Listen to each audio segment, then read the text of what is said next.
Good evening, everybody, and welcome to high school basketball here on CD Country 107.9 in Farmington tonight. And it's a big one in the Prairieland Conference. Alongside Mark Bixler, I'm Dakota Horn.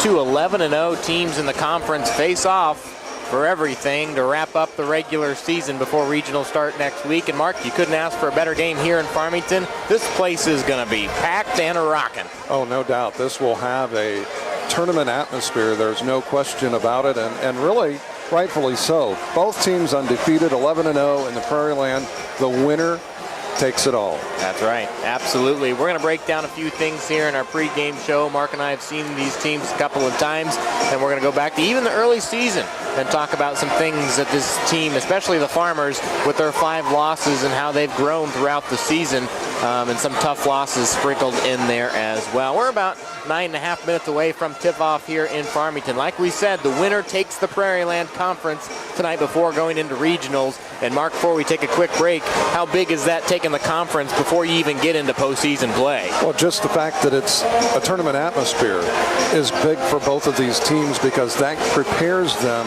for what starts next week. Absolutely. If you've ever been to the new Farmington gym, I can't say new anymore. It's, 11 years old, 12 years old, but this place is going to be packed to the brim. We're going to take a quick 60-second timeout, come back, get you keys to the game, starting lineup, all that good stuff. Back in 60 seconds on CD Country 107.9 WCDD. Helping underwrite this event, Spoon River Animal Clinic, compassionate care when it's needed most.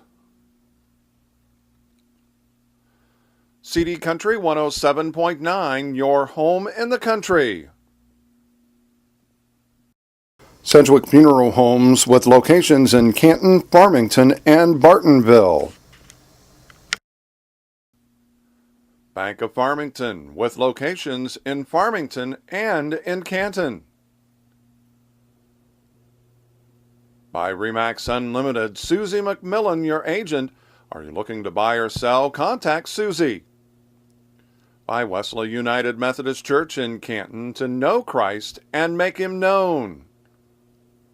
And by M. Bixler Video Productions. For more information on underwriting, contact us.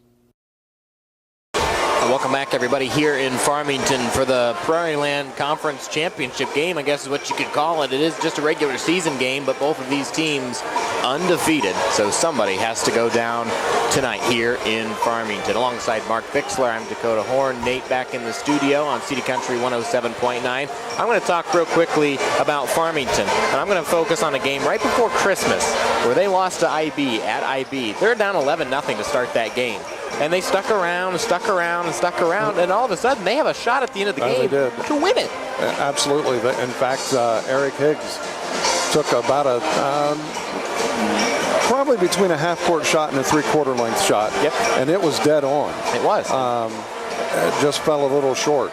Actually, I think it hit off the heel, if I remember right. You're right, and, rimmed out. And then you look at the Farmers and how they've grown throughout the season. They had, I think we calculated a 7-game winning streak sprinkled in there. They had a tough December, but they've been able to fire on all cylinders. And my key for Farmington, without a doubt, is what they can do outside the arc. I mean, it's not rocket science. If you've seen the Farmers once, you've seen it all season. If they do well outside the arc, it lights up inside as well, and the whole game comes together. Well, and the combo of Higgs and Swearingen is huge for them. If they both have 20-point games tonight, it's a farm. I will go on the line and just flat out say it'll be a Farmington win. And I think you're right on there. On the other side for the Indians, you look at Novak and what he can do inside. Now, he's a presence. He's a big guy. But if you put a lot of pressure on him, give him a couple of fouls early, he starts to question what he's doing on the board. So if they can pressure him and make him think more than once of what he's doing when he's putting that ball up, he's going to have some struggles under the hoop. Well, Brimfield's a team, they're 25-2. One of their losses came in the ICAC tournament when Delavan beat them. And then Delavan turned around the next night. They played who they're playing tonight in the last game of the ICAC, North Fulton. North Fulton with 2 wins this year, one of those against Delavan. Right. And I was at their game last week against Elmwood, and quite a game there. It was 41-31 the final score, and perhaps maybe other than the Delavan game, one of the most complete games North Fulton has had this year. But that's not who's playing tonight. It's Brimfield and Farmington. As we said, Farmington 21-5. They're 11-0 in the Prairieland. Brimfield 25-2. They are 11-0 in the Prairieland as well. And regardless, whoever wins tonight's game will be the champion of the Prairieland Conference. But the losers going to be 11-1. Not a bad year in the Prairieland. They're going to finish second place because regardless of what Elmwood does tonight, as they're hosting Havana tonight, they're going to finish third place regardless, because Lewistown has 4 losses in the Prairieland. They're 8-4. They're finished in the Prairieland. They have a non-conference game tonight against Midwest Central. Peoria Heights 6-5. South Fulton 6-5. A-Town is 5-6. Bushnell Prairie City got off to a great start this year. They're 5-6 in the conference. Knoxville's 4-7. Rushville's 4-7. West Prairie's 3-9. Havana's 1-10. And North Fulton, their year is over in the Prairieland. They're 0-12. Now for Farmington, Coach Otto would be upset if he heard me saying this. You know, tonight's big, and he's always game to game to game, and this is for the conference. But looking forward to next week, Tuesday, you know, they'll be waiting the winner of the IB game. Good chance that Illini Bluffs moves on in the Athens Regional. If they have to play IB again, I know. You know that they want a little bit of revenge absolutely on that. And if they have a loss tonight going into that, maybe they're thinking a little bit. But if they have a win going into next week, that's huge. Well, and even if it is a loss, and like I say, if Swearingen and Higgs come up big and they have 20-plus points, I think Farmington probably wins this ball game. But I think Farmington wants a game probably in the 60s, upper 60s, maybe the 70s. A faster-paced game for tonight. But even if they lose, you've got that little taste of bitterness, that bitter pill that you don't want to feel, you don't want to taste again. Right. And heading into the tournament with a loss, maybe not a bad thing. And Farmington with a good seed in that Athens regional. You know, they're the number 1 seed in that regional. They're number 2 in their sub-sectional, with Williamsville being number 1. Who gets the Eureka slot? So, you know, some Farmer fans are upset that they got to drive through, and then Williamsville's got to drive through Athens to get to Eureka, but that's just the way it goes. Well, and Leon and I were talking, for us in Canton, Athens is about as far as Eureka. So, right.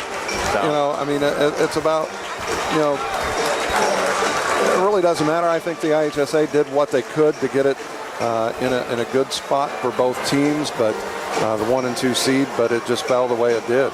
Yeah, absolutely, and that's the way it's going to boil down to. So we're going to take another quick break, come back with your national anthem in there and starting lineups and our final keys of the game. We're about ready to rock and roll here at a full house in Farmington. The Farmington Farmers playing host to the Brimfield Indians. Back in 60 seconds on CD Country 107.9 WCDD. Helping underwrite this event, Monocle's Pizza, located on North 5th Avenue in Canton. By the voice of Fulton County, AM 1560 WBYS and 93.7 FM. By Spoonerver Home Health, bridging the gap in healthcare. By Wesley United Methodist Church in Canton, to know Christ and make him known. And by M. Bixler Video Productions, contact us if you'd like a DVD of any of the games or events we've taped. Before we get ready for regional action next week in boys basketball, the Prairieland Conference is on the line here in Farmington. The Brimfield Indians bring in 2 losses and the Farmers bring in 5. And they've been close matchups throughout. The cheerleaders and dance squad on the Farmington floor, ready to do the school song for the Farmers. So we're just moments away from the usual ceremony to start the game here in Farmington. They turn out the lights and get everyone pumped up. And we've already talked about it a couple of times, Mark, but throughout this game, keeping the crowd into it for Farmington is going to be key. Brimfield did bring a good crowd, but they are dwarfed by the amount of purple and gold in this gym, and the Farmers have to be interested throughout. And a slow start like they had against IB back in December where they were down 11-0. Oh, absolutely. That's going to quiet them real quick. It was an 11-0 start, but it was actually worse than that. They got it down, I think, up to about almost a 20-point ball game at one point, 17-20, somewhere in that point spread. And Farmington clawed their way back. They were actually down 41-27 going into the last quarter. Yeah. And got it down to a last-second shot. I talked to Clay Voss the night after that, the morning after the Saturday night game, and his comment, I said, "Why didn't you guys foul?" And he's like, "Well, they were supposed to." And they turned the lights off here for the starting lineups. I always have to bring a flashlight when I come to Farmington, as you've got the Go Farmers in purple on the north side of the gym and Gold Rush in gold as they come out from the northeast corner. The two spotlights. Really the only illumination come from the scoreboards and the lights on the far side. And speaking of scoreboards, I have talked to the people that when they do get new scoreboards, they flip them. Oh. That scoreboard goes on the west side, and the one that's on the west side goes on the east side, because when you're doing a girls' game in that corner, you can't see that scoreboard that has the fouls and all of that on it. Broadcaster problems. Yes. And that's what it boils down to.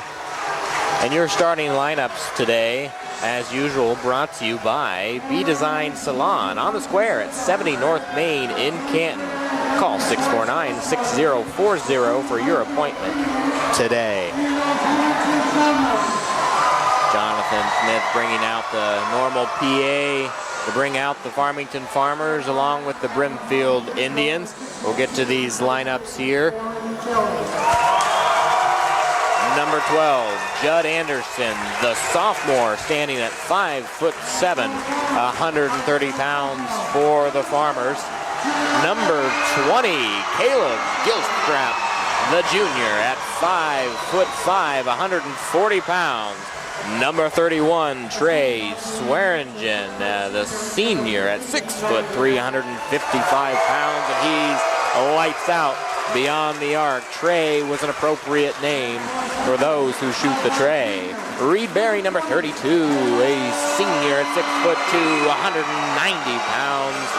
And number 33, Eric Higgs, the junior, 5'11", 150 pounds. Seems like I've been calling Eric Higgs' name for longer than 3 years. He got a lot of playing time as a freshman. He's still got another year. He's got another year, exactly. and this is a Farmington team that I think is going to be solid for several years to come. The junior high program, 8th grade just went pretty to state. solid, exactly. The 7th grade had a pretty good year as well. So, I think Coach Otto has got this program, just like Canton's girls, is going to be pretty solid for the next few years. I think Farmington's boys program is going to be pretty solid from here on out. And I saw to our right, former retired head coach Tom Wiersma in the house tonight. Yeah, he always as well. shows up every once in a while. And it's one of those things, and you also watch the JV team dismantle the team earlier by almost 20, I believe. 54-37, the final there you score. go. So, yep, I think things are looking up here in Farmington. So the Farmington Farmers have been introduced. They're ready to rock and roll. And then on the other side. And the starters for Brimfield, number 3 is Phelan Kelly. 15, Kobe White. Jace Whitehead is number 24. Sean Wilbur wears 32. And the final starter is Brad Novak, and he is the 6'8 senior. And that could be a key to the ball game for Farmington. Good luck. They can figure out a way to stop him. But you got to figure they're going to try to hammer it inside, no question about that. We will take a quick break to honor our nation with the playing of the national anthem. We'll be back in a quick 90 seconds on CD Country 107.9 WCDD. Helping underwrite this event, Spoon River Animal Clinic, compassionate care when it's needed most. CD Country 107.9, your home in the country. Sedgwick Funeral Homes with locations in Canton, Farmington, and Bartonville. Bank of Farmington with locations in Farmington and in Canton. By RE/MAX Unlimited, Susie McMillan, your agent. Are you looking to buy or sell? Contact Susie. By Wesley United Methodist Church in Canton, to know Christ and make him known. And by M. Bixler Video Productions. For more information on underwriting, contact us. That's a little Josie Gibbs, I believe, that just belted it out. Like, you cannot believe. That's impressive. I believe she's 10 or 11. Not too bad. No. She'll be doing that for many, many years to come here in Farmington. And that crowd is pretty excited for just the national anthem. Can you wait how excited they'll be for this game? Be for the tip-off, exactly. And by the way, just a reminder that the starting lineups that we had for you before the break brought to you by B Design Salon on the square at 70 North Main in Canton. Call 649-6040 for your appointment today. And we are underway. Swearingen and Novak, and we've got a whistle from the near side official. See what we've got here. It's going to be red ball, Red I ball, believe. Brimfield. So we'll be bringing it in from the far side. Swidak will be right on half court. The red jerseys for the Indians will be moving left to right. Question, does that go as a turnover? We'll just say it didn't happen. They just got the ball, right? And a block right off the start, but it will roll out of bounds and stay with the Indians as Higgs couldn't control it. Start for the Indians as they got a good look at the hoop, but the Farmers shut them down. They're in their white uniforms, purple numbers trimmed in gold, and the Indians drive to the hoop. Swidak dumps it off to Novak, and he puts it in. He gets two right out of the gates. It's 2-0 Indians with 7:40 left here in the first quarter. That was too easy. Absolutely. Anderson brings it up the court, dumps it off to Swearingen. He throws it over to Gilstrap in the far side. He brings it around to the top of the arc and dumps it off to Anderson yet again. Over to the far side, dribbles towards us here in the booth as we sit on the south end. Gilstrap over to the top of the arc, over to Higgs, thinks about it, Swidak's right in his face. Goes left-hand dribble, brings it back, and right in his face, nice inside. Barry tries to jump off Novak, dumps it outside. Here comes Swearingen to the free throw line. He dumps it in, nice. Barry's open, and he puts it in for two. Nice pass, and Barry gets two. It's tied up at 2. Here come the Indians, bringing it up the court is Kobe White. Shakes off Swearingen half court and moves it over to Wilbur. He takes a left-hand dribble, shifts it back. 3 taken by White. He's no good, and the rebound goes to Gilstrap. Left-hand side, brings it up, stops at the arc, dumps it back to Swearingen. He's going to take the deep 3, and he cannot get it to go. Then it bounces in twice, but finally rims out. Here come the Indians. Bringing it up is Kelly. Into the right-hand corner. Is good. Swidak puts it in for 3. 5-2 Indians. Gilstrap has a good look at the hoop on the drive. Layup is good. That was quick.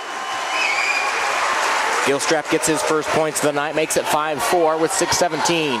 Mark, I bet we're going to have to buckle our seatbelts. I have a feeling, and like I said, both teams won a high-scoring game. I truly believe that. If Farmington can keep Novak under 20 to 25, I think this could be a good, solid ball game. Up and over, airmails everybody. I don't know how you missed the 6'8 Novak, but he missed him, and it's the Farmers' ball on the turnover.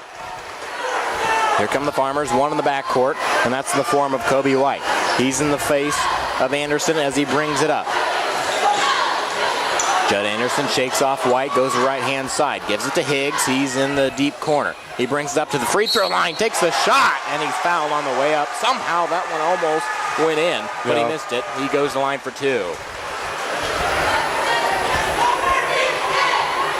First 2 free throw attempts, and that's key too, getting to the free throw line.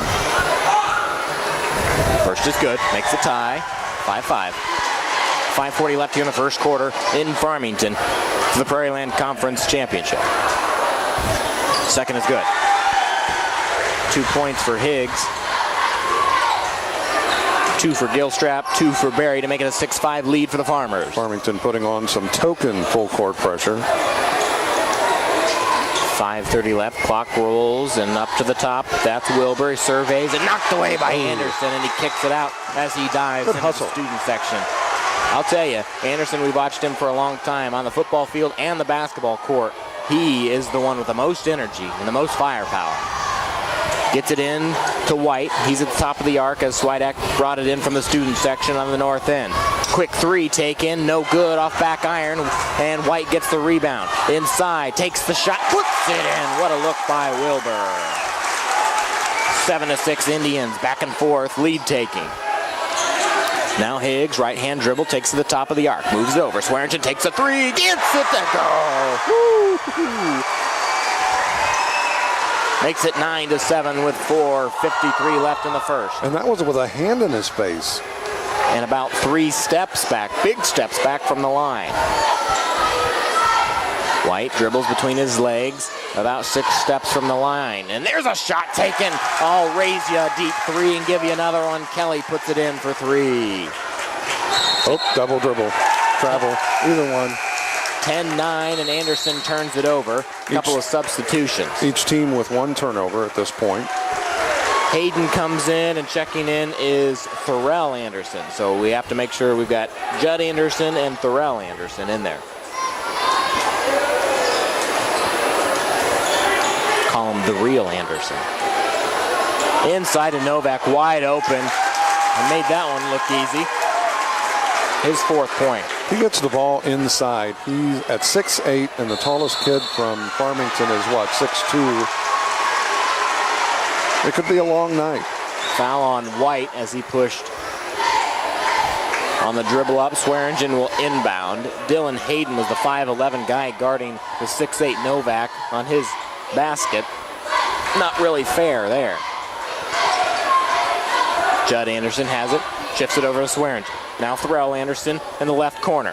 Up to the top of the arc, moving around the world here. Now a little bounce pass by Hayden inside baseline. Swearingen tries to take it, gets double teamed, and he clears it to the top. Now Higgs is going to take his 3, and it's short. I don't know if somebody got a tip on it or not. It looked like that may have been tipped. So now here come the Indians with a 12-9 lead. Through his legs, White dribbles to the baseline. Now over to Kelly. He brings it to the top of the arc, tries to shake off Anderson. He does, goes left-hand dribble. Over to left-hand side, the shot taken by Swidak. He gets it to go. 3 threes. That's the difference in the game. 15-9, the Indians on top. I like what Farmington did as Swearingen takes the 3 from the corner, doesn't go, but I like what Farmington did early when Swearingen drove inside and got Novak to come up on him, and they dished it down low. Another 3, misses that one. A little bit of contact, and who's going to be called on this one? That will be an Indian, and that was number 32, Wilbur. Sean Wilbur with the foul. I believe that's his 2nd. Nope, just his 1st. 3:05 left here in the first, and a 6-point deficit for the Farmers. They bring it up. Judd dumps it off to Swearingen. Back to the Farmer at midcourt. Goes left-hand dribble all the way to the near side, right in front of Coach Carlson. Now Higgs trying to shake off. Looks like 2 defenders right on top of him. Back to Higgs. Thurell Anderson cannot get anything. About 2 steps to the line. The Indians defense right on top of him. Hayden thought about driving deep, goes to free throw line to Swearingen inside, and back out by Thurell Anderson. Now to Judd. Swearingen's got the wide open 3. No, but a rebound by the Farmers. Hayden grabs it. Novak mistimed his jump. That was actually Thurell Anderson, pardon me. Higgs gets knocked away. Otto's not happy. He thought there was a foul as he fell down, tripped up, but no call. Here comes Wilbur. Strong drive, runs into Higgs, and we've got a foul. Oh, it's going to be an offensive foul. Illegal screen. Second turnover. Each team with 2 turnovers at this point. Luke Murphy, the senior, just checks in, and Sean Wilbur will take a seat. And the first foul there was attributed to Kelly. Here come the Farmers baseline. Higgs has a good look. Somehow gets that one to go with 3 red jerseys in front of him. Including Novak. Makes it 15-11. Higgs has 4 points. First from the field by Higgs right there. Goes baseline. Swearingen right there. And that's going to be an offensive foul. Good call, as he had it set up for a very long time, and Swearingen gets run over. The Brimfield faithful not happy with that call, but nonetheless it goes the purple and gold way. Well, and Scott Carlson really didn't question it. You could kind of see that one developing where we were sitting here as we're looking somewhat down the baseline that he was driving. Greer Bain is checked in for the Farmers, number 4. Moving it around, also Hayden is still in. Swearingen, Higgs, and Thorell Anderson. So Judd is checked out. Swearingen trapped by 2 red jerseys. $1:17 left in the first, and the Farmers down by 4. And we've got ourselves a Officials whistle. timeout. Apparently a little blood on Swearingen. That official's got better eyes than me. I don't see any. Not saying there isn't, but looked like a little speck. So you had Swearingen check out, Greer Bain check out as well. So checking in for the Farmers is Blake Madsen, and then Anderson comes back in. Going to the box before, that will be Gilstrap, will be waiting for the next timeout. Hayden dribbles off. Couple of ball handlers out there still for the Farmers. Almost throws that one to the backcourt, but corralled by Judd Anderson. And moves it over. Now Thorell has 2 red jerseys in front of him to the top of the arc. Anderson thinks about the 3, but does not take it. Over to Madsen. He shakes off a defender, goes a right-hand dribble, moves it over, and here is Hayden. I'd like to see a little more motion by the offense. There's a foul that will be called on Bauer. Jordan Bauer. Got a little handsy there. Farmington just in one of those funks where they're just kind of standing offensively. Absolutely. 41 seconds left here in this first quarter. And the Indians still clinging to a 4-point lead, 15-11 in Farmington. The big guy checks out, so Novak is gone. Now's when you got to make some moves. Still got some size inside, just not 6'8" type size. Here's Higgs, and he misses everybody. He thought Anderson was going to his left, and he threw it right. Thought he was going to zig, and he zagged. That's right. 30 seconds left here in the first. Indians back with the ball and a 4-point lead. Good student section here at Farmington. Absolutely. The Gold Rush. If you look here on both sides of the bleachers, there's about 20 total rows in one section that are empty, right behind the student section. Nobody wants to sit back there. And that's where the pep band was. That's right. So this was packed right before this game started. So some of the pep band might file back into different spots. Absolutely. 12 seconds left. Here come the Indians. Clock rolls. They're trying to wait for this last shot here in the first quarter. 7 seconds. Up by 4. Swider's going to take the 3 and cannot get it to go. Farmers with the rebound. And that's how this quarter is going to come to a close. Maybe. Holy moly. I don't know. I got enough mustard on that one. Just missed. And the Farmers, after one, down by 4. The Indians with a 15-11 lead back in 60 seconds here on City Country 107.9 WCDD. Helping underwrite this event, Monocle's Pizza, located on North 5th Avenue in Canton. By the voice of Fulton County, AM 1560 WBYS and 93.7 FM. By Spoonerver Home Health, bridging the gap in healthcare. By Wesley United Methodist Church in Canton, to know Christ and make him known. And by M. Bixler Video Productions, contact us if you'd like a DVD of any of the games or events we've taped. Welcome back, everybody, here in Farmington. The Indians of Brimfield have a 15-11 lead. Scoring leader after one quarter, Swidek has 6 on 2 threes, and for the Farmers, 4 points from Higgs, only 2 of those from the field. Swearingen from the free throw line and puts it in for 2. At Farmington, 3 of 4 from the field, 75%, 1 of 4, 25% on 3 attempts. 3 for 6, 50% for Brimfield. 3 of 5, 60% from the field for threes.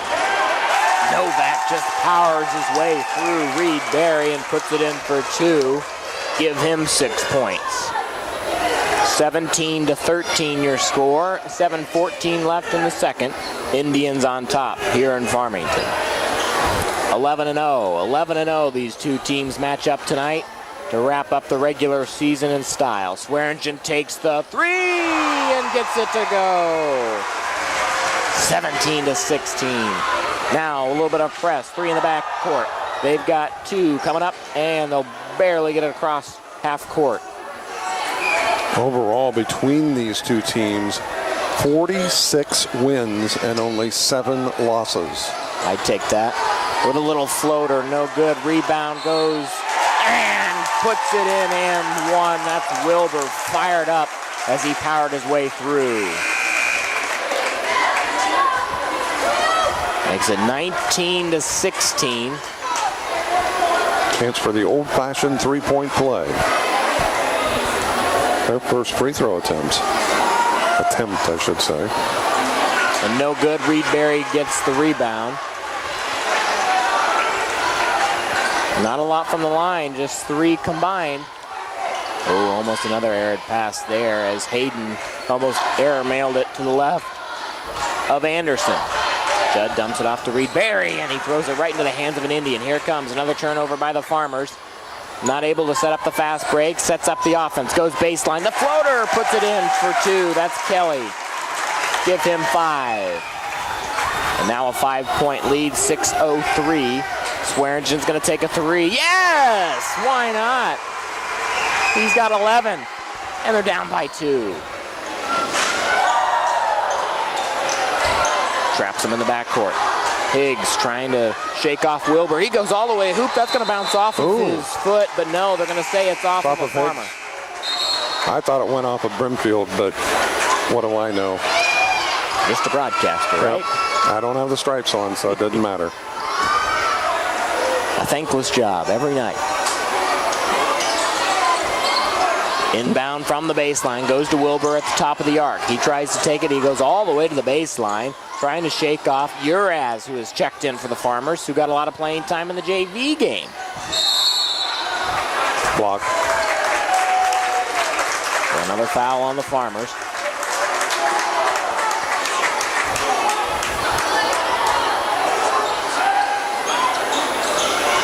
And you look quickly up at the board, that's 2 team fouls for the Farmers to that of 6 for Brimfield. So their next foul, the Farmers are at 1-1.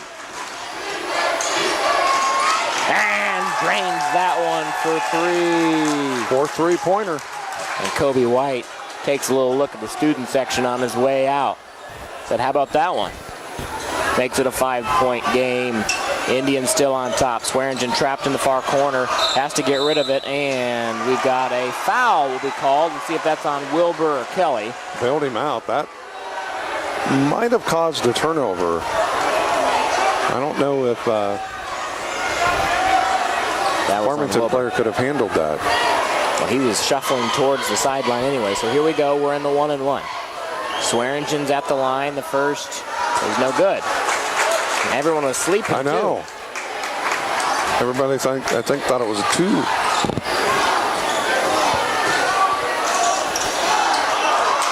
That's the second time. And Novak's almost responding as somebody was behind him. Yeah, that was a catchable ball. Yeah, he kind of pulled his arm back. Yeah, he did. I don't think he knew where he was on the floor. But another turnover. That's the second one on an intended pass to Novak under the hoop. 4th turnover by Brimfield as a team. Swearingen. That's going to be tipped away. Deflected. Should be. Brain checks in for Judd Anderson.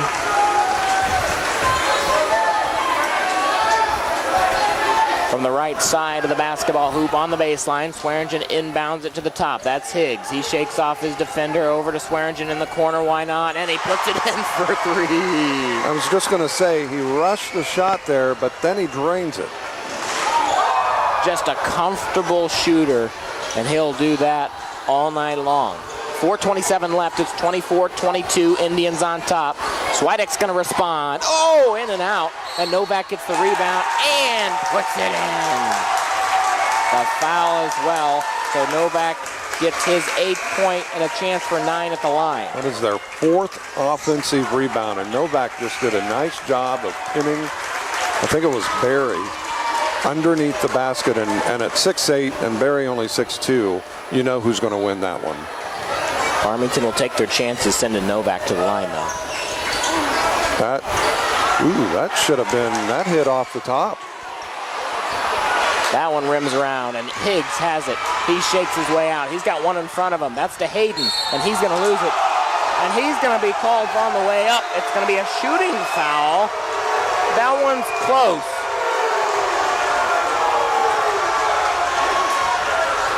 So he'll have 2 at the line. As he's going up to move the ball into his shooting rhythm, he was fouled. Continuation? Yeah. Misses the first.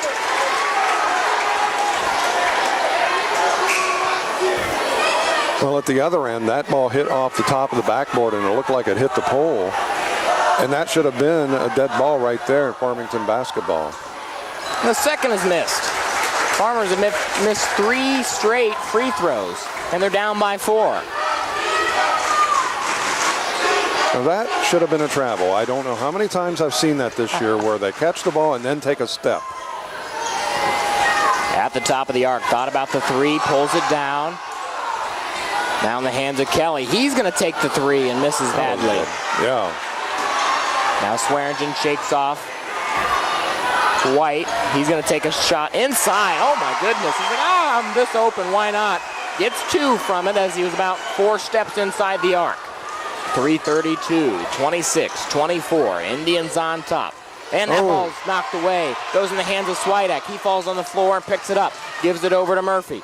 He bounces it back to Swidak, and he's going to look at the 3, and he's going to slow down this offense. He goes to the free throw line. He's going to take it, and he misses. And it's going to go for a rebound for the Farmers. Swearingen wraps it up.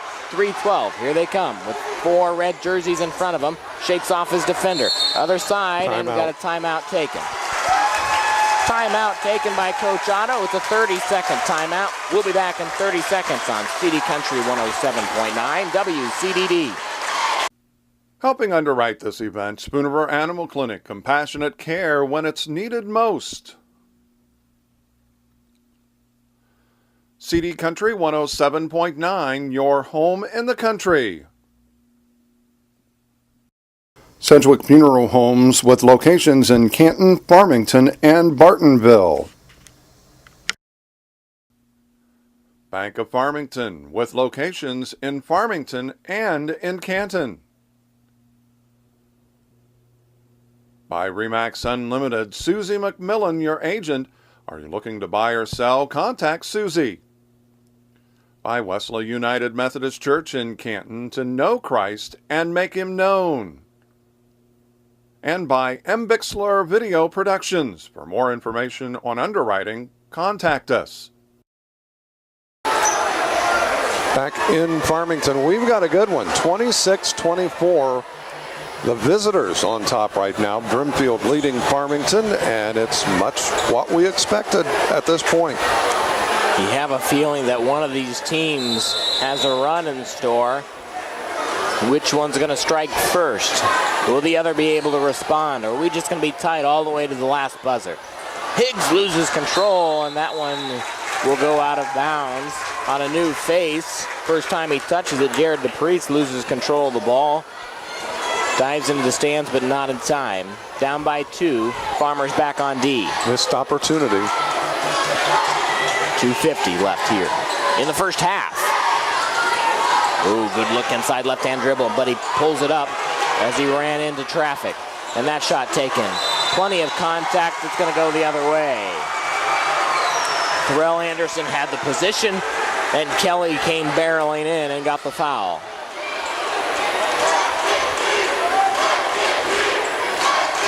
Or did they just call that out of bounds? They just got it out of bounds. Wow.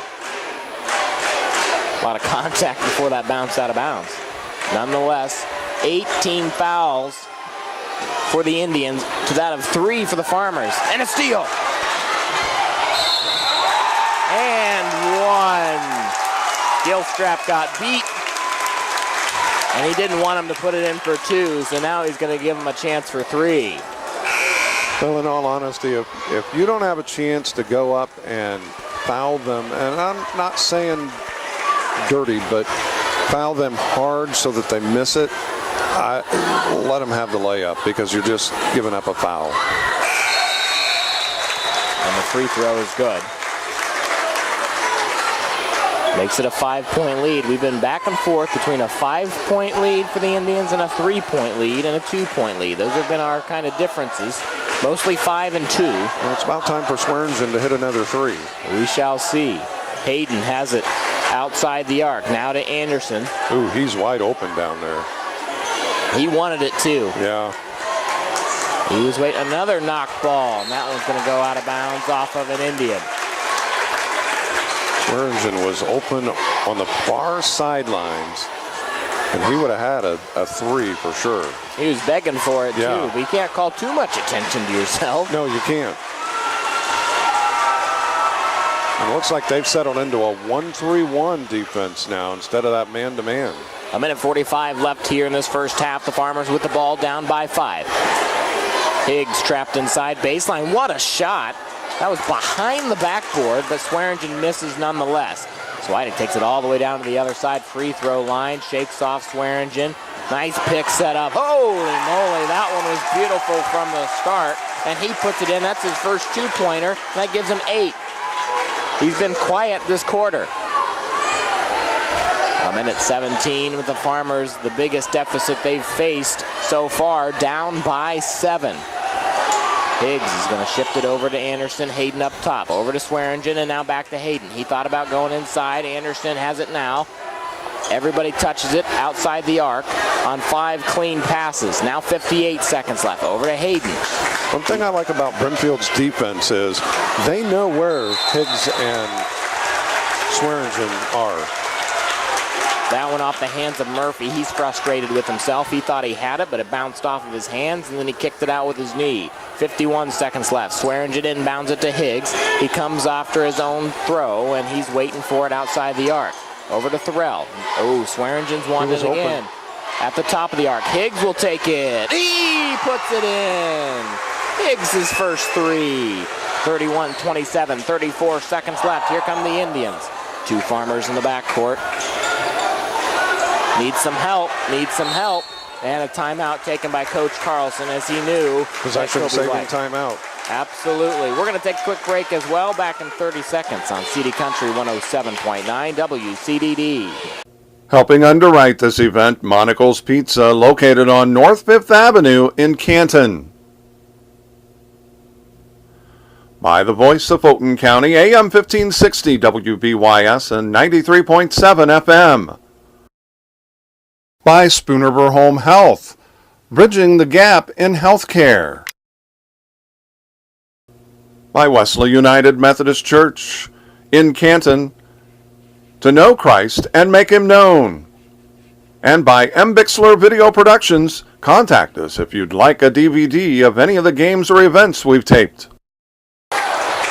Welcome back, everybody, here in Farmington. Well, this one's living up to its expectations. The Farmers down by 4, 31-27. The Indians with the lead and the ball with 26 seconds left here in the first half in Farmington.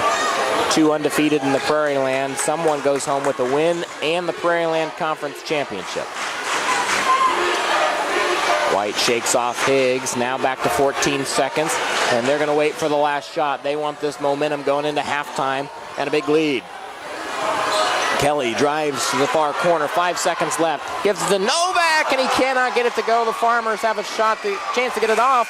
Swearingen, gets net, but misses the rim. 31-27 is what your score is going into halftime.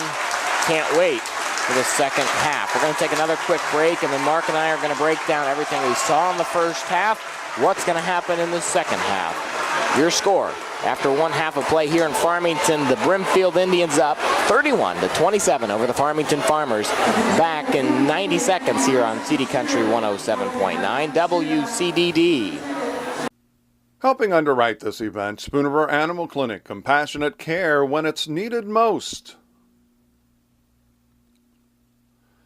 CD Country 107.9, your home in the country. Sedgwick Funeral Homes with locations in Canton, Farmington, and Bartonville.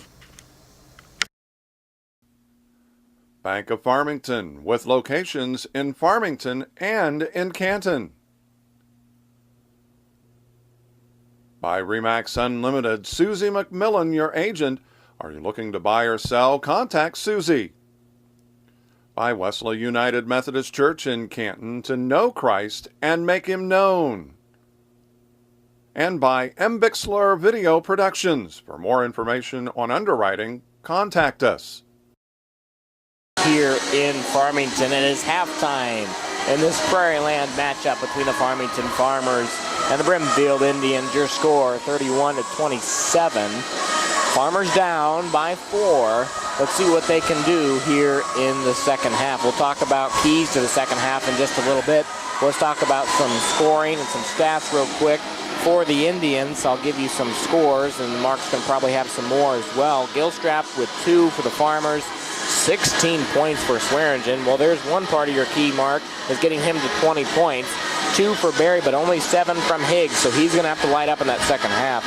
And 2 of 5 from the free throw line are the Farmers. On the other side for the Indians, 5 points for Kelly, 6 for White, 8 for Swidek, 4 for Wilbur, and 8 for Novak. So you've got 5 scores for the Indians and only 4 for the Farmers, and 1 of 3 from the line are the Indians. Well, your halftime game stats brought to you by Advanced Rehab and Sports Medicine in Canton. Call 649-1572 for a free injury screen. They fix sports injuries. And also, the halftime show is brought to you by Graham Health System. An upcoming blood drive takes place March 18th at the Graham Hospital Lobby Conference Room. For an appointment, call 647-5240, extension 2346. And taking a look at some of the stats, we have Brimfield 6 of 12 two-point shots, 50%. They are 4 of 7 from three-point land, 57%. Farmington, on the other hand, they are 5 of 9 for the ball game, for just under 50%, and that was the one that I forgot to calculate. I used to be able to tell you what that was, but my brain doesn't work that way anymore. So 56% from two-point land. They are, well, gee, I already did it. They're 5 of 9, both two-point shots and three-point shots, 56%. But key for them on the three-point shots, they were 4 for 4 on three-point shots until that three-quarter length shot, and it went off the rim. But I'll tell you one thing that I'm looking at in this second half. I already talked about Higgs. He's got to show up, be a little bit more of a presence. Swearingen's doing what he's needing to do. The Farmers cannot have as many passes that are off the mark outside when there's no pressure. I mean, how many times have we seen when we've got a clear look on the side, the ball away, and Anderson's diving for it and jumping for it, and it's over its head, and it's an arm length away? That cannot happen. There's nobody, those unforced errors that are always talked about, that is going to cost the Farmers the game. And you got to make free throws. I know 2 of 5 is not atrocious, but it's not good. No, that 40%, that's way, you should be hitting around, we'll say 70%. 65 to 70% is where you should be, and 40% just doesn't cut it. Right, no way. And again, your halftime game stats brought to you by Advanced Rehab and Sports Medicine in Canton, 649-1572. That's the number to call for a free injury screen. They fix sports injuries. And again, the halftime show is brought to you by Graham Health System. Upcoming blood drive coming up on March 18th at the Graham Hospital Lobby Conference Room. For an appointment, call 647 extension 2346. And not sure how much time's left on the here at halftime, but we'll go ahead and take a break, and we'll be back to Farmington with a score. Brimfield 31, Farmington 27. Back to Farmington in 90 seconds. Helping underwrite this event, Monocle's Pizza, located on North 5th Avenue in Canton. By the voice of Fulton County, AM 1560 WBYS and 93.7 FM. By Spoonerver Home Health, bridging the gap in healthcare. By Wesley United Methodist Church in Canton, to know Christ and make him known. And by Bixler Video Productions. Contact us if you'd like a DVD of any of the games or events we've taped. Welcome back, everybody, here in Farmington. We're at halftime. It's 31-27, Brimfield on top of the Farmers. About 2.5 minutes before we get to tip-off here, or start of the second half. Well, Mark, we already talked about the Farmers. So for the other side of the ball, what did Coach Carlson have to say, or is he happy with what they're doing? I think, for the most part, he's probably pretty happy. But I do think they need to get Brad Novak. When you're 6'8", you should be touching the ball every possession. He's been quiet. Yeah. He has been. And whether you shoot the ball or kick it back out, doesn't matter. I think you should touch the ball every possession. That's the way I would coach when you have a guy that size. And with the three-point shot nowadays, get it inside, kick it back out, get a three-point shot. And they've shot the ball very well from three-point land. They're 4 for 7, 57%. So, both teams shooting very well from three-point land. 4 of 7 for Brimfield, 5 of 9 for Farmington. Well, one thing that I'm going to look at is for the Farmers, they played too conservative in that first half. Only 14 fouls. They got to light it up, If Be more aggressive. I agree with that. Be more aggressive, but they've got to move without the ball. And I thought they stood around too much in this game, waiting for something to happen. And you can't do that. I wouldn't be surprised if both of these teams are in the double bonus with a few minutes to play in this ball game. As this one starts to heat up and only a 4-point spread, could get crazy really fast, and I think Novak is a key. What's going to go on inside? Let's take a quick break. We'll be back to Farmington in 30 seconds. Helping underwrite this event, Spooner Animal Clinic, compassionate care when it's needed most. CD Country 107.9, your home in the country. Sedgwick Funeral Homes with locations in Canton, Farmington, and Bartonville. Bank of Farmington with locations in Farmington and in Canton. By Remax Unlimited, Susie McMillan, your agent. Are you looking to buy or sell? Contact Susie. By Wesley United Methodist Church in Canton, to know Christ and make him known. And by Bixler Video Productions. For more information on underwriting, contact us. Welcome back, everybody, here in Farmington. We're ready for the second half. The Indians will have it. They'll be moving to your left.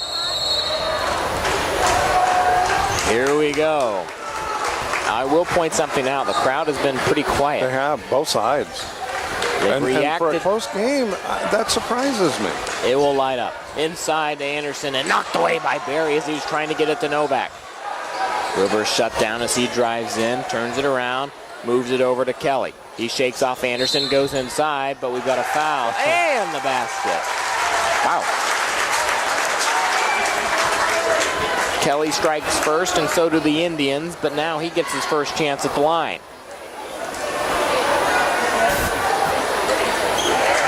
And he gets it. Makes it 34-27. Once again, the largest lead the Indians have had is 7 points. That's just their third free throw attempt of the ball game, though.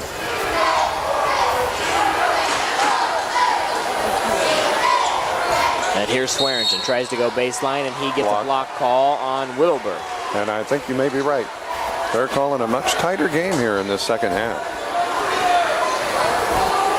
Yeah, first I was just looking at it from the players themselves, but now the officials, and they have an influence on the game. That's just what happens, so maybe they've changed their game plan as well.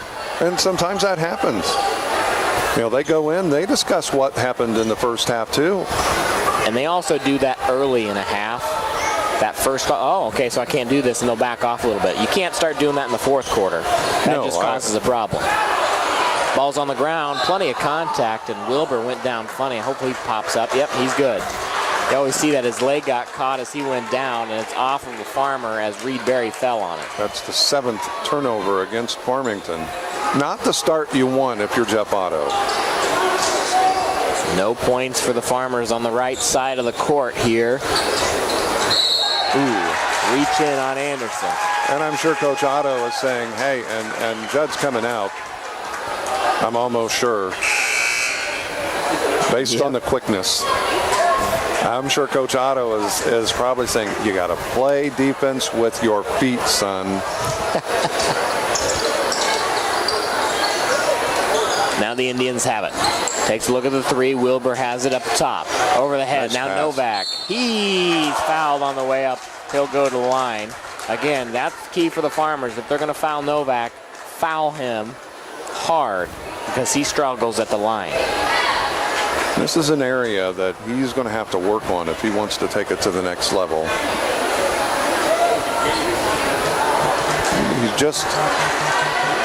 He uses his arms, and you've got to use your whole body. It looks like he's flinging it in there. Yeah. Second shot, as the first was no good. A little touch on the next one. He gets that one to go. Maybe he heard me. I don't know. An 8-point lead now for the Indians. I think the Farmers need to dial up a 3 if they want to shut down this deficit from expanding. Here comes Gilstrap. He's at the top of the arc, dumps it over to Hayden. He has nothing cooking. He shoves it over to Gilstrap. He takes the 3 and cannot get it to go as it rims out. And a rebound for the Indians. Good defense by Swearingen, but he can't shut him down. That one goes to Berry, and Novak bounces it in on the left-hand side. Give him 11 points, and it's a 10-point lead. Where are the Farmers going to find their first points in the second half? There's Berry. He goes in, and he's blocked by Novak, and that one slips away.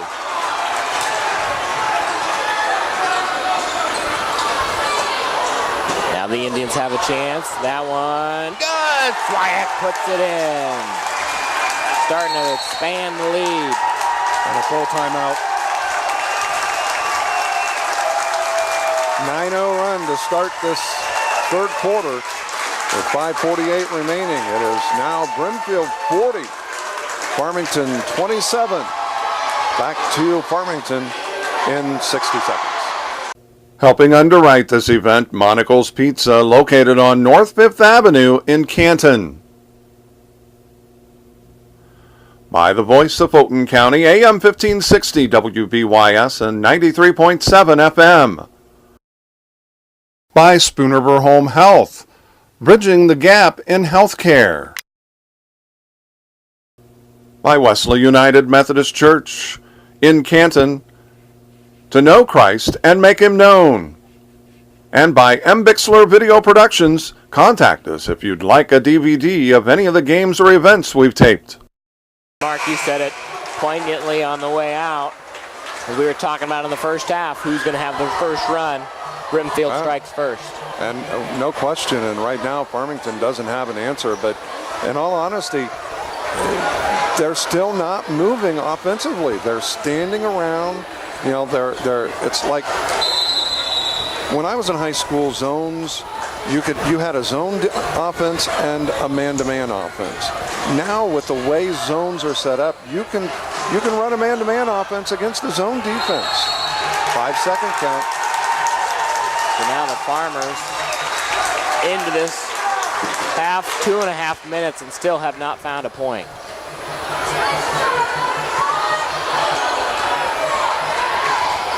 And they're applying some full court pressure.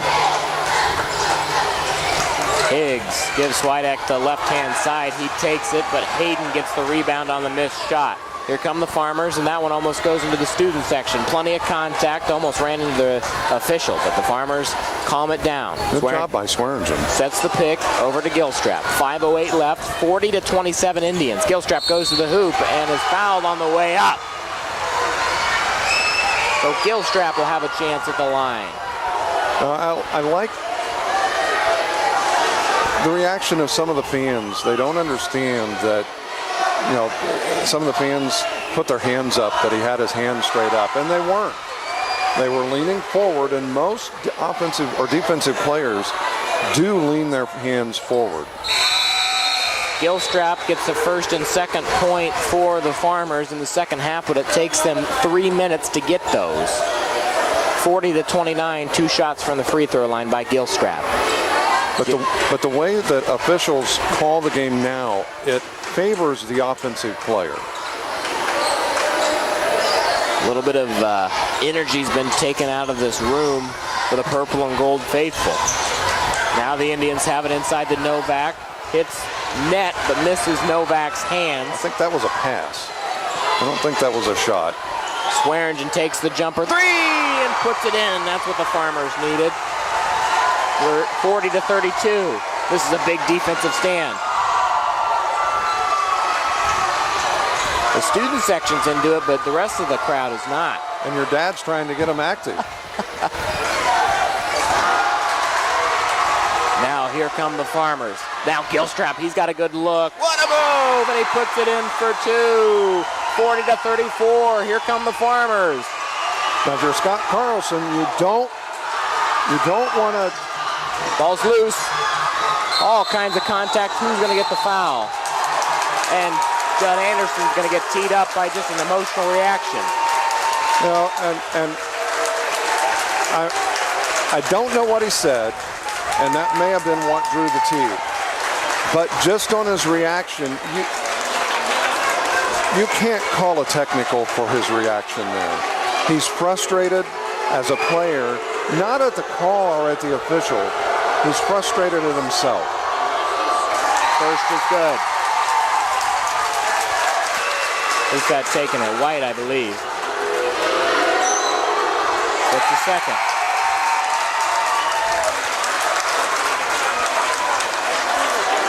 So now after 2 points made on the technical called on Judd Anderson, now the Indians will have the ball back, plus their 8-point lead. And not only does he get a foul there, he gets the technical, which also counts as a foul.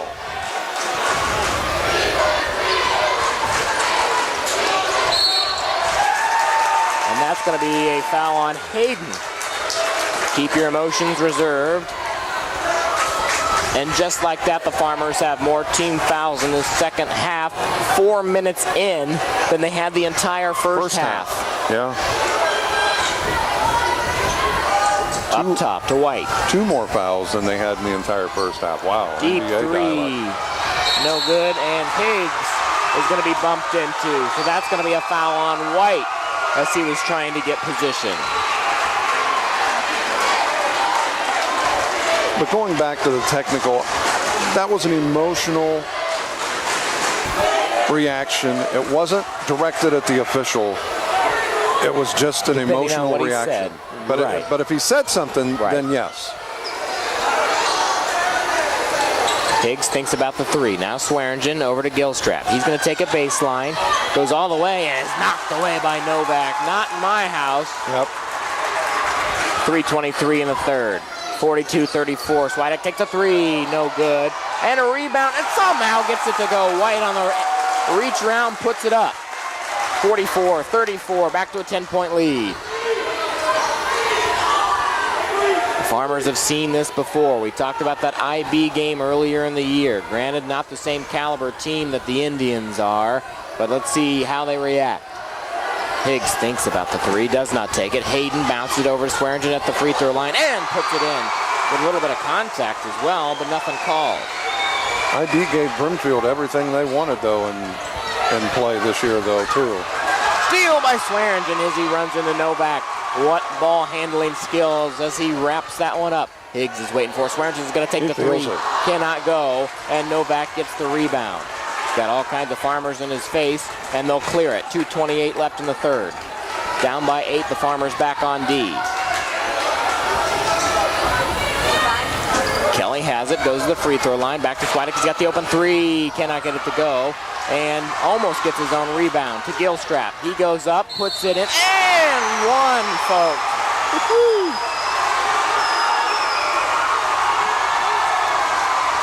To make it a 5-point game.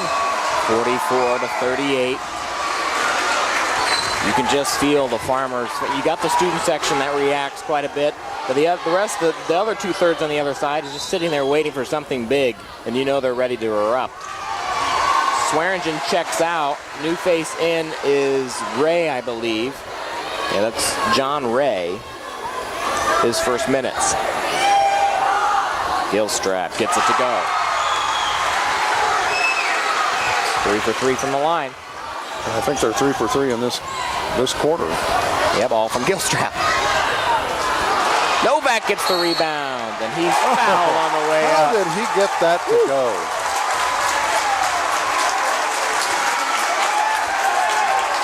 Makes it 46-39 and 1 coming. Let's see which Novak free throw we have. The missile or the one with a little bit of touch? Missile. Little touch. Oh, I thought it was a little missile. Okay, see. Okay, it's a matter of opinion, right? That one bounces off Gilstrap. He's up in the air, gives it up to Greer Bain, and he is going to be fouled by Swidek. It was more of a line drive. That's the reason I said, because he used his arms again. No lower body movement. Coach Otto on that one had to calm down his own bench as they all jumped out in response and said, calm down, guys. We still got a quarter after this one. We've almost got 10 minutes left in this game. $1:53 left here in the third quarter, 46-39. Brimfield with the lead. Inbounds it to Greer Bain. Over to Gilstrap. He's way back behind the arc, as was Greer Bain on the next pass. Swearingen takes the 2, does not get it to go, and that one's trapped on the baseline, and here come the Indians. They have the ball and a 7-point lead. At the Farmers symbol, a little bit of contact by Greer Bain. There's Kelly, he's got it at the free throw line. Moves it back, and the shot taken, and he puts it in. What a shot by White. Wasn't the prettiest of three-point shots, but it doesn't matter. It still counts as 3. 49-39. Back to the 10-point lead. Ray with it. Bounces it over. There's a shot taken by Hayden, and he gets it to go. His first points of the night. Not a bad place to step up. No. We got a good look at a 3, too. Traps him by the free throw, or pardon me, half court. Timeout taken by Carlson. We'll take a timeout as well. It's 49-42. The Indians on top. We'll take a 30-second timeout here on City Country 107.9. Helping underwrite this event, Spooner Animal Clinic, compassionate care when it's needed most. CD Country 107.9, your home in the country. Sedgwick Funeral Homes with locations in Canton, Farmington, and Bartonville. Bank of Farmington with locations in Farmington and in Canton. By Remax Unlimited, Susie McMillan, your agent. Are you looking to buy or sell? Contact Susie. By Wesley United Methodist Church in Canton, to know Christ and make him known. And by M. Bixler Video Productions. For more information on underwriting, contact us. Welcome back, everybody, here in Farmington. The Farmers down by 7 with 49 seconds left in the third quarter. Brimfield with the ball. There's the inbound as they move to the left. Higgs will move in front of his offender, Kelly. He bounces off to Swidek, who's had a pretty good game thus far. 40 seconds left. Going to take their time here. Make the Farmers give them an open spot. Still in Swidek's hand. Now over to Kelly. Right in front of his coach on the Brimfield bench. 20 seconds left. Burning 25 seconds off of this clock here in the third. Kelly shakes off Higgs. Moves over to Swidek. Now 12 seconds left here in the third. Goes to half court. Back to the mascot. 7 seconds left. And the shot no good. Now Swearingen's got 3.5 seconds. 2 seconds at half court. And cannot get enough mustard on that one.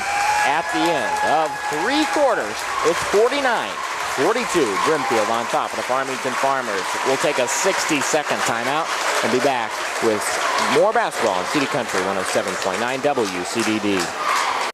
Helping underwrite this event, Monocle's Pizza, located on North 5th Avenue in Canton. By the voice of Fulton County, AM 1560 WBYS and 93.7 FM. By Spoonerver Home Health, bridging the gap in healthcare. By Wesley United Methodist Church in Canton, to know Christ and make him known. And by Bixler Video Productions, contact us if you'd like a DVD of any of the games or events we've taped.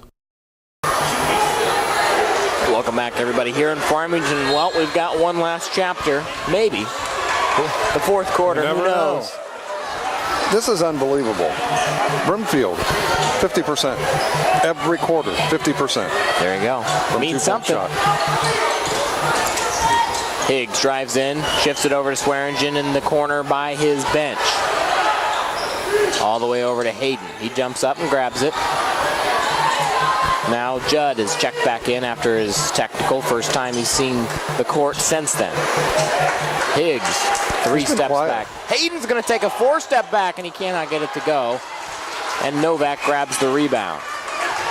Swidak's got a good look. He's going to be fouled on the way up. He'll go to the line for 2 as it did not fall.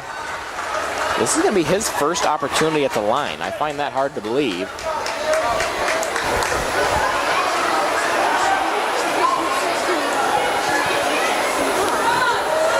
The first rims out, no good. He took 6 attempts in the last quarter. Timeout taken by Coach Otto. He wants to discuss something that he didn't like. So we've got a full timeout. We'll be back in 60 seconds on CD Country 107.9 WCDD. Helping underwrite this event, Spoonerver Animal Clinic, compassionate care when it's needed most. CD Country 107.9, your home in the country. Sedgwick Funeral Homes with locations in Canton, Farmington, and Bartonville. Bank of Farmington with locations in Farmington and in Canton. By Remax Unlimited, Susie McMillan, your agent. Are you looking to buy or sell? Contact Susie. By Wesley United Methodist Church in Canton, to know Christ and make him known. And by Bixler Video Productions. For more information on underwriting, contact us. Second opportunity at the line is good. And a 2 from the line is Slida. They reach half-century mark. 50-42, 8-point lead. Here come the Farmers, down by 8. Anderson thinks about the 3, 4 steps back. Swearingen's going to take it, no good. Rebound by DePriest. How'd he get that one? And he cannot get the second as Novak grabs it.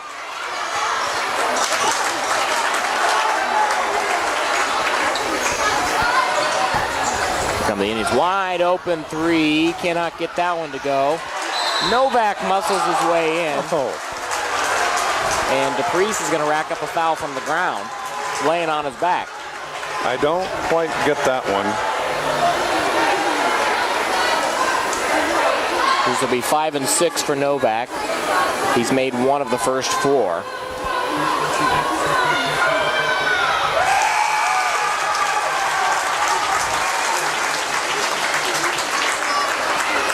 Makes his second, 2 for 5. See what he can do on his 6th opportunity. Make it a 10-point lead. He does. Looked better that time. He got a little more arch on the ball. 6:47 left. It's 52-42. The Farmers desperately need something offensively. Down by 10 points. Over to Anderson to Higgs. Higgs has no points, I believe, in this half. Now to Barry. Swearingen at the free throw line. Back to Anderson. Now Gilstrap right side. Swearingen's got it in the corner. Doesn't want to do anything with it. Goes baseline. Runs out of real estate. He clears it up to Gilstrap. And now Anderson's going to take the three. Cannot get it to go. But Swearingen will corral it. Higgs shakes off a defender. Goes baseline. Cannot get that to go. And it's going to be with the Farmers. It looked like it went off Anderson, but they're going to say Novak got it. I think Novak got it before it went out of bounds. I think that is a good call, actually. I don't think the Brimfield players, fans and players liked it, but I do think he got it after Anderson touched it. Inbound goes to Higgs. Almost loses control of his dribble, and he's going to go in, and it will be a block. I don't know if that's on Kelly. He looked like he was in the region. Number 3, that's right. Kelly racks up his third. And that's the last time Farmington will not be shooting a free throw unless it's an offensive foul, player control. Long possession down here for the Farmers. 2 opportunities. Higgs is going to take the three. He gets it to go from way downtown. And that's a way to light up the second half. 52-45. Here come the Indians. Swidek stuck in the corner. Dumps it off. Loose, it goes through Henderson's hands. Barry has it. Novak wide open, and he puts it in for 2. That all day. Yeah. And really, you did everything you wanted defensively, just didn't come up with a loose ball. Gilstrap almost knocks White over on his move to the left. Now to Gilstrap. Anderson's going to take the wide open 3. He gets it to go. His first points. 54-48. Steal. Where's the foul? And that one's going to be picked up by Swearingen. Swidek's down. Put in by Gilstrap. There needs to be a timeout on the floor because Swidek can't get up. And that is called because a player gets hurt because the official fails to make a foul call. He gets up.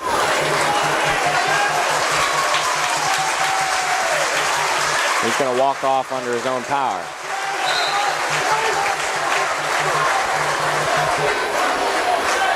Now Coach Carlson barking out a couple of questions to the official, making sure where we're at on this one. Now it's 54-50. How did that happen, Mark? That snuck up on me right there. So now red ball, Indians ball. You kind of knew Farmington was going to make a little bit of a run at some point in this game, and they really hadn't yet. And I don't even want to say they have to this point. But absolutely, you are spot on. The amount of contact that was allowed because the initial foul was not called. There's a shot taken. And it somehow comes back down. Bauer gets his first points from outside the arc. Matson shakes off a defender. He clears it. Higgs thinks about it but does not take it. 57-50. 4:35 left in the fourth. Higgs wants it. He wanted to step into that one. Now over to Gilstrap. He's got Bauer in his face. Shakes him off. Higgs takes the three. Gets it to go. 57-53. This is a big defensive stand here for the Farmers. Moves him around, bounce pass inside. Wilbur's got a good look, and he puts it in for 2. Beautiful. 59-53. Gonna roll under 4 minutes to play in the ball game. Up top to Higgs. Now over to Ray. Doesn't want anything to do with it. Left-hand dribble by Matson. Farmer's taking a lot of time here, finding that right spot. Higgs goes all the way to the hoop, cannot get it to go, and we're going to have a jump ball, and the possession arrow is with the Indians. Swidek checks back in. That's good to see. Inbound will be by Bauer. Looking for a towel to clean the ball off.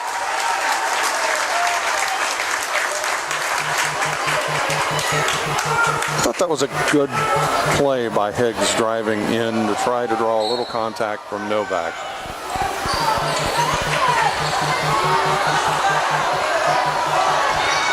Bauer looked like he had a lane all the way to the hoop, but pulls it up right before he gets to the arc. 3:25 left and a 6-point lead for the Indians. They'd love some points on this one. Swearingen right in the face. Bauer takes a three, gets it to go. That's huge. 62-53. How do the Farmers respond?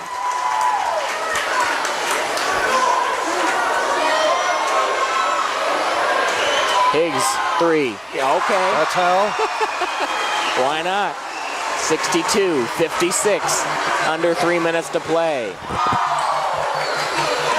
Do they start to trade threes? Now that should have been an offensive foul. He pushed off with his elbow. Nice pass. Gilstrap puts it in for two.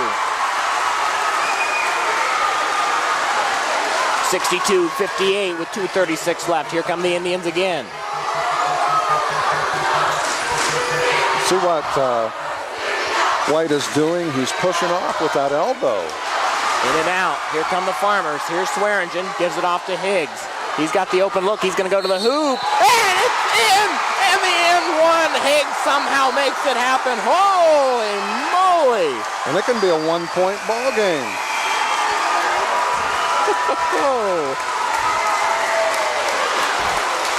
This will be his fourth opportunity. He's 3 for 3 so far. If he misses, it's your fault. I've been blamed for many, many things in the broadcast booth. 2:19 left, 62-60. And he makes it. We got a one-point ball game, folks. Here come the Indians with just over 2 minutes to play. 3 Farmers in the backcourt, putting pressure on White as he brings it up the court to the right side, away from the benches. Over to Switek, knocked away by Higgs as he pushes it out. I guarantee you, if they come up with a defensive stand, take it down and score, the Farmington fans are going to erupt. It's odd, Mark. I've never seen it where they've just sat there and waited for something as long as this. Kelly shakes off a defender outside to White. He thought about it but didn't like it. Now in the near corner goes Kelly again. He goes to the hoop, over to Wilbur. He's going to go up and he's fouled on the way up by Barry. Good foul. Good foul, absolutely. So that will be the Farmers' 10th. So that means no matter what happens foul-wise from here on out, the Indians are going to line for 2. He's going for 2, but then he was in the act of shooting, so. That's Barry's 4th. That's the minimum I think Reed Barry expects in a game. You know what? Fouls. Now it is a good foul because he only gets 1. Yep. That's Wilbur at the line. He's 0 for 2. Let's see what he can do on his 3rd. Makes it. 63-61. Can the Farmers take the lead on this possession? Higgs loses it. No, it's kicked away. Switek puts it in for 2. Quick turnaround, makes it 65-61. 3 for Swearingen. Makes it 65-64. The Farmers now starting to stand up. Now they feel it. We've got a timeout here in Farmington. Holy moly, with 1:31 left, and the Indians with a 1-point lead. We'll be back in 30 seconds on CD Country 107.9. Helping underwrite this event, Monocle's Pizza, located on North 5th Avenue in Canton. By the voice of Fulton County, AM 1560 WBYS and 93.7 FM. By Spoonerver Home Health, bridging the gap in healthcare. By Wesley United Methodist Church in Canton, to know Christ and make him known. And by M. Bixler Video Productions, contact us if you'd like a DVD of any of the games or events we've taped. Here in Farmington, it's 65-64. Brimfield has had a lead the entire game, but it's starting to dwindle. I think Kim Litchfield has a new assistant. Yeah, what, Dale Horn, I guess. 1:31 left in this ball game. Indians have the ball, up by 1. A lot can happen in this next 90 seconds. Now Wilbur has it. He brings it across half court. Standing up, Terrell Anderson. That's going to go the other way. Nobody touched it. Off of an Indian pass. So now the Farmers have it with a chance to take the lead. Let's see if they can come up with a good possession offensively. ball movement, and a good shot selection. Over to Gilstrap, 1:15. Over by the student section. Now over to Anderson. How much time are they going to take on this one? Higgs is going to go to the hoop, and he's denied. And they'll clear it to Anderson, back to Higgs. Another good, strong shot selection by Higgs. He's going to take the three. He hits it to go! Oh, my goodness! It's 65-67. That means the Farmers have the lead. They're up by 2 with 50 seconds left. And we've got a timeout taken by Coach Carlson. And now the place erupts. They know it, but the Brimfield fans stand up as well in response. This is going to get crazy. Up by 2, the Farmers go into the timeout. 48 seconds left. We're going to take a quick 30-second timeout. Back in 30 seconds on CD Country 107.9 WCDD.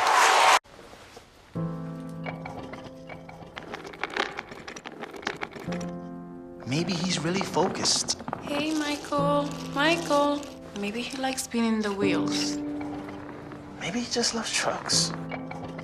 Maybe he's just being a boy.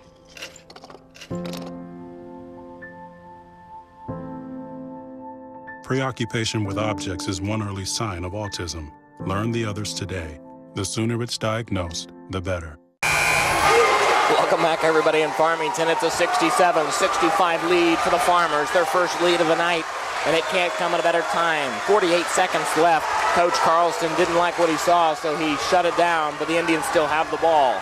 Well, the momentum just was in favor of Farmington, and I think that was more or less a timeout to try and, even though they are only down by 2, to stop the bleeding. They inbound it. Novak gets the inbound. He was in unfamiliar territory up by midcourt. And also to set up a play. Barry was waiting. Swidak clears it. Now over to White. 31 seconds left. Now to Kelly. Goes to the free throw line. Bauer thinks about the three. He will take it. And he puts it in. They've got the lead back. Bauer puts it in. That's his 9th, and a timeout taken on the floor. Timeout taken by, I believe, Coach Carlson. We'll take a timeout as well. 68-67. Back in 30 seconds on CD Country 107.9 WCDD. Helping underwrite this event, Spooniver Animal Clinic, compassionate care when it's needed most. CD Country 107.9, your home in the country. Sedgwick Funeral Homes with locations in Canton, Farmington, and Bartonville. Bank of Farmington with locations in Farmington and in Canton. By Remax Unlimited, Susie McMillan, your agent. Are you looking to buy or sell? Contact Susie. By Wesley United Methodist Church in Canton, to know Christ and make him known. And by M. Bixler Video Productions. For more information on underwriting, contact us.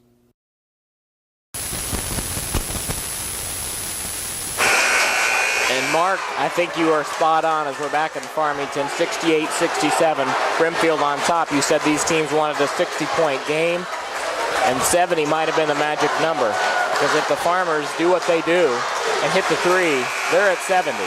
Well, and the thing of it is, they really don't need the three here. Right. You know, I think what you do is you hold the ball to about the 5 or 6 second mark, then try to get a decent look at the basket, a good shot, and hopefully you win the game by 1. Timeout taken by Coach Otto. We're going to go ahead and keep it here. We're going to break down this next 20 seconds. Mark Bixler, Dakota Horn, Nate back in the studio on CD Country 107.9. Of course, M. Bixler Video Productions is here as well, and Aiden on camera tonight. But, you know, I think this is, he wanted to get the ball to midcourt, Coach Otto did, and now they'll set up what they want to do in the last 20.3 seconds. But I still say you want to take it down to about the 5 to 6 second mark, maybe the 7 second mark, because if you miss it, you want to have a chance to get the offensive rebound. You don't want to give Brimfield that much time to get the ball down court. So here we go. We set it up. 20 seconds left. Swearingen will inbound. Higgs will wait for it in the backcourt. Official leaves the ball. Here we go. Under 20 seconds to go. Higgs is going to bring it up to the top of the arc. 15 seconds left. Tries to shake off his defender. Goes to his right. Back to his left. Over to Gilstrap. Hayden thinks about the three. 8 seconds left. Swearingen has it in the near corner. Shots taken. No good. 4 seconds left. And it's going to be... He's on the line. So 1.6 seconds Wow. left. And Swidek was on the line. So that means the Farmers will inbound and have a chance to get a shot off. And what do they do here? No timeouts left for Otto, so this is just drawn up the way that it's going.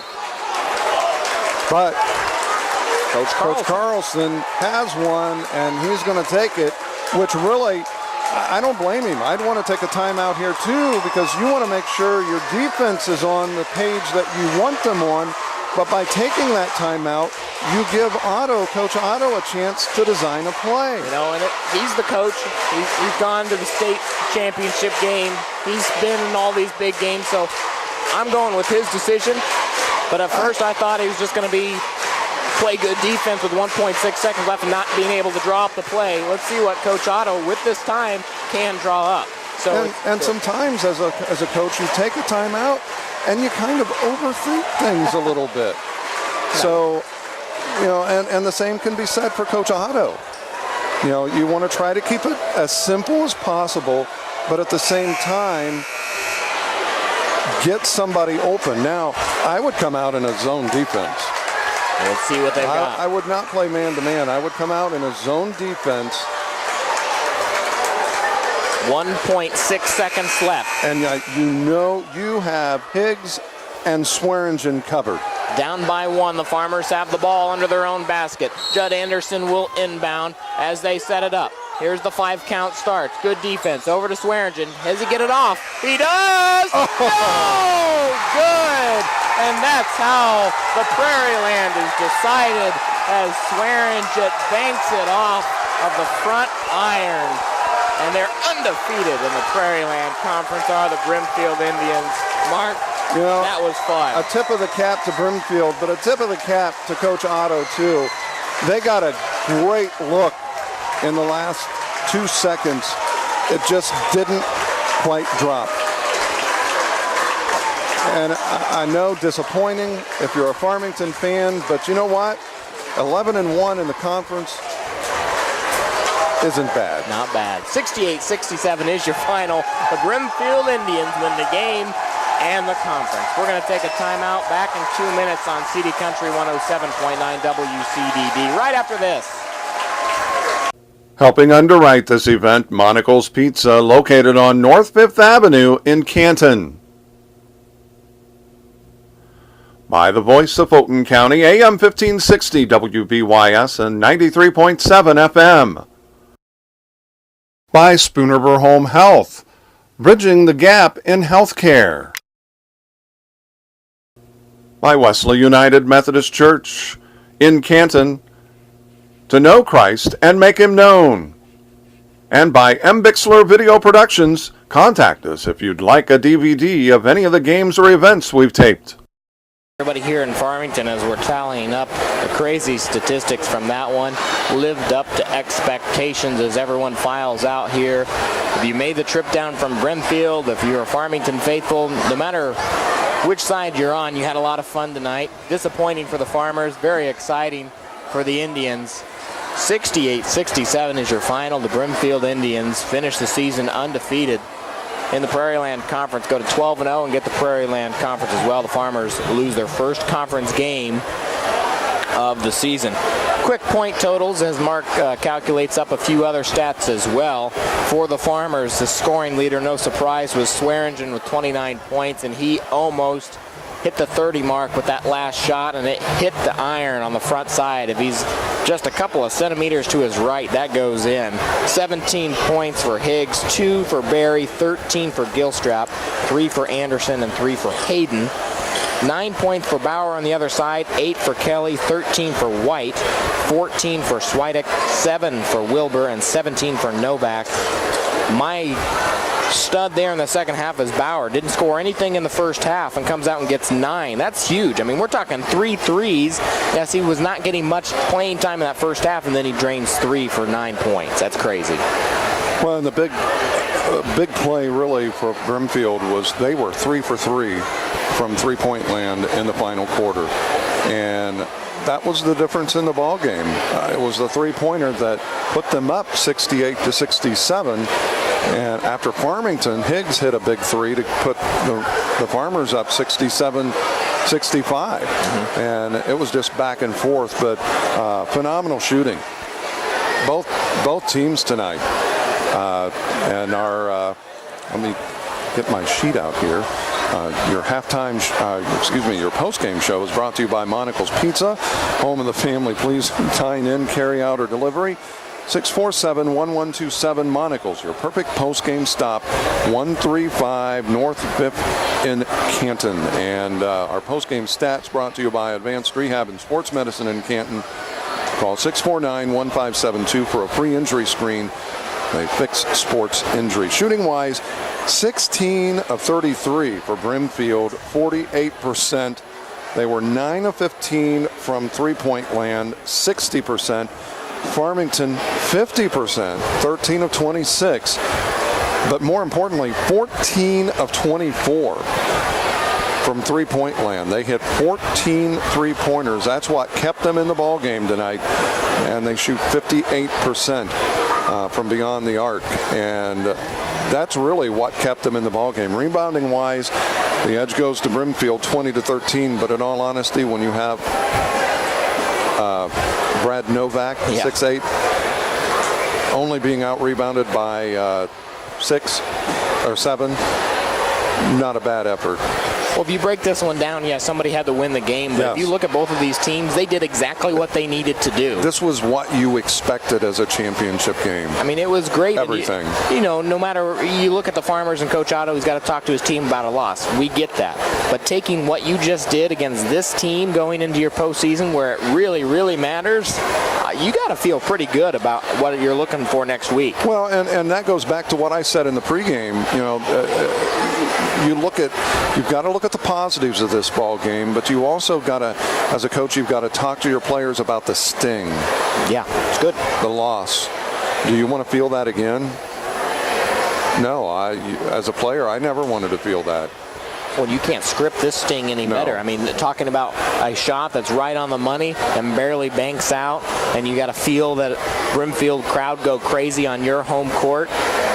That hurts. Yeah, and you know they're going to think about it all weekend going into Tuesday's game. No question about that. And Farmington would get potentially IB Wednesday night. If Illini Bluffs wins their opener in Athens next week, and then if Farmington or IB wins that, then they play Friday night for the regional championship. Right. But great game. It's exactly what you expected as Brimfield finishes the year 12-0 in the Prairieland, 26-2. Coming off a state championship. Who would have expected 26-2? It's a normal day in Brimfield. Yeah, absolutely. And Farmington wraps up the regular season at 21-6 and 11-1 in the Prairieland. I want to say, give a shout out to Coach Wiersbe, Tom Wiersbe, of course, his son, one of the assistant coaches at the University of at Indiana University in the women's program, having a great year over there, and I'm sure they may be headed out to maybe watch an IU game tomorrow. Why not, right? Absolutely. Basketball's in the family. But from here, I mean, we had a lot of fun tonight. Mark, it was great to be back by your side. Absolutely. And potentially next week again. Absolutely. Never a dull moment here on CD Country 107.9. Also, you always remember our post-game shows brought to you by Monocle's Pizza, home of the family pleaser. Dine in, carry out, or delivery. 647-1127. Monocle's, your perfect post-game stop. 135 North 5th in Canton. And as always, our stats brought to you by Advanced Rehab and Sports Medicine in Canton. 649-1572 for a free injury screen. And I really don't think Coach Otto is going to make his way up here. He's being mobbed by all the print media down there. So And also be sure to, almost forgot, be sure to read Steve Shank's recap of tonight's game and all of your sports news and tomorrow morning's Daily Ledger. And Steve does a great job. He really helped me out down at Beardstown, getting me some scores from the other gym when we were doing games in the high school gym. He would give me some scores from the middle school gym when a Fulton County school was involved playing a game over there, which that really helped out. So again, just a reminder, make sure you read Steve's recap of tonight's game and all of your sports news in tomorrow morning's Canton Daily Ledger. Tough loss, no question about that. If you're Farmington, a big win for Brimfield. Either way you look at it, I think it can be a momentum builder for either team heading into next week.